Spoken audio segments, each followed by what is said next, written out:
Parei de estudar, acho que durante quase 10 anos para cuidar dessa criança. E aí depois eu fiz um curso que tinha online, né, para terminar o segundo grau. E aí não consegui terminar, e aí foi quando eu terminei na escola aqui no Rio de Janeiro. Fiz vestibular, estudei muito para passar no vestibular e passei para a Universidade de Gama Filho para fazer publicidade. Mas aí depois de tudo isso, ela teve que vir embora e eu não queria voltar também. E aí ela me deu na época R$500 e eu fiquei na casa de uma pessoa, uma amiga dela que era casada com um senhor. E esse senhor, ele falava o seguinte: se você não me deixar mexer em você, você não fica aqui. E aí eu falava, eu vou contar pra sua mulher. Ele falava assim, se você contar, você vai embora amanhã. Então eu não tinha outra escolha. Chorava. E ele passava a mão em mim, sabe? Era horrível. E aí uma das coisas mais incríveis que aconteceu foi que eu peguei um jornal para catar emprego, né? Eu falei, esse dinheiro vai acabar, eu vou ver do quê? E aí eu arrumei um emprego numa loja lá na Tijuca, de vendedora. E daí eu fiquei lá trabalhando, ganhava um salário. Então, se eu ganhava um salário, dava para pagar meu aluguel e ainda sobrava metade para fazer alimentação. E aí, depois de uns 3 anos, 4 anos mais ou menos, eu comecei a conhecer pessoas, né? Eu sempre fui muito dinâmica, comecei a conhecer outras pessoas. E é engraçado que eu tinha passado no vestibular e eu tinha um tempo para poder fazer a minha faculdade. Só que eu não tinha dinheiro para pagar a faculdade, mas eu já tinha passado e eu tinha um tempo. Já estava quase chegando na época de vencer o prazo, né, de fazer matrícula, e eu não conseguia fazer. E aí, conversando com uma cliente, ela falou assim pra mim, eu contei minha história pra ela, e ela falou assim pra mim, vou pagar 3 meses da sua faculdade. Aí eu ingressei na faculdade, mas acontece que eu tinha um desafio. Chegar na faculdade, aí eu tinha que pagar a van. E aí, como eu não tinha de onde tirar dinheiro, eu fiz a babá final de semana, durante muito tempo. Quando eu penso que eu entrava nesses apartamentos da Vieira Solto, pela porta dos fundos, sendo humilhada por patroa, e hoje eu tenho muito mais condições financeiras, psicológicas, do que muitas delas para quem eu trabalhei. Nossa! Eu não sei, existe patroa, sabe, que elas pegam a gente pelo cabelo e jogam a gente longe. Hoje talvez não tenha isso aqui no Rio, né? Mas por qualquer coisa, pegava você pelo cabelo e jogava você longe. E aí, em 1994, na Copa do Mundo, eu tava com uma menina que era cliente da loja e ela me chamou para andar por Ipanema. Eu nunca tinha andado por Ipanema, foi incrível. Eu conheci um cara da Bélgica. E esse cara, sabe, os meus cabelos todos tipo Elba Ramalho. Eu parecia muito Elba Ramalho. Muito selvagem, muito grande, muito cacheado. E aí, minha amiga, essa menina, ela era muito atirada, é uma carioca muito paqueradora. E ela falava assim, hoje a gente vai ficar com alguém.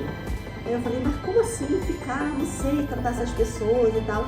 E aí ela parou do lado do Alan. E aí ela falou assim, você é daqui? Ele branco feito uma neve, né? E aí ele falava assim, não, eu sou da Bélgica. E a gente parou ali em frente ao Marina Palace no Leblon. E ele tava ali assistindo o jogo, né? E aí ela falou assim, a gente pode sentar aqui do seu lado? Eu falei, misericórdia, não vou buraco aqui, vou entrar.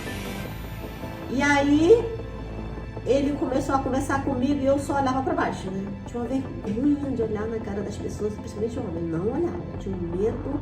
Ele tinha, eu acho que uns 2, 3 anos mais que eu. Ele era jovem, era gordinho, mas ele tinha um rosto bonito.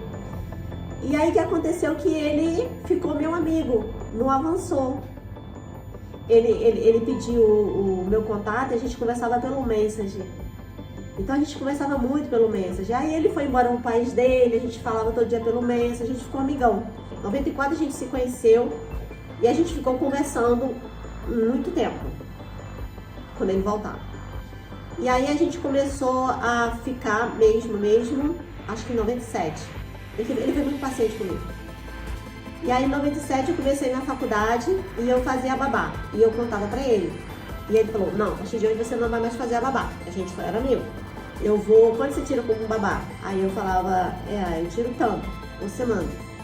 E aí ele falava o seguinte: vamos fazer o seguinte, tal ano eu vou pro Brasil, eu vou te ajudar de alguma forma. E nessa época ele trabalhava com importação de CD, de frutas, lá pro país dele. E aí o que aconteceu? Que ele precisava de uma pessoa aqui. E aí ele mandou eu fazer um curso de informática. Ele pagou esse curso pra mim e disse: você vai trabalhar comigo. Eu falei: como? E aí o que aconteceu foi quando a minha vida começou a andar. E aí ele me registrou na empresa dele, me deu um contrato. Adivinha qual era o contrato? $4.000 por mês. Com esse dinheiro eu comprei meu primeiro carro, aluguei um apartamento pequenininho em Ipanema, aqui perto de casa, passo na calçada todo dia. Então eu fiquei nessa aí com o Alan durante uns 3 anos. Meu contrato era de 4. Só que eu me apaixonei terrivelmente pelo Alan e eu viajava para a Bélgica 2 vezes por mês. Nos aviões de carga e descarga. Eu viajava, imagina eu, tímida, olhando pro chão, viajar num avião que só tinha russo. E aí eu comecei a estudar inglês, né? E aí os negócios do Alan começaram a crescer muito no Brasil. E uma das coisas que ele fez foi contratar uma moça lá no Paraná. Eu falei: será que é a mesma situação que eu? E eu fiquei muito com o pé atrás com o Alan, mas muito com o pé atrás. E aí eu, uma amiga minha, essa, né, que era tirada, montamos uma estratégia para tentar descobrir se essa menina era a mesma menina. E aí eu abri o telefone do Alan enquanto ele dormia e peguei o telefone da menina e descobri que ela era a segunda namorada dele aqui no Brasil. E adivinha o que eu fiz? Cortei o contrato, não pensei nenhuma vez. Falei: traição não tem perdão. Só que eu tinha prestação de carro, tava terminando a faculdade, acho que eu tava no último ano. O Alan tentou se desculpar de todas as formas, mas a menina tava grávida dele. E a menina ficava na casa dele. Quando eu viajava pra Bélgica, eu ficava tipo uma semana na casa dele e tinha algumas coisas que tinha passado mulher por ali. A gente sente o cheiro das coisas, né?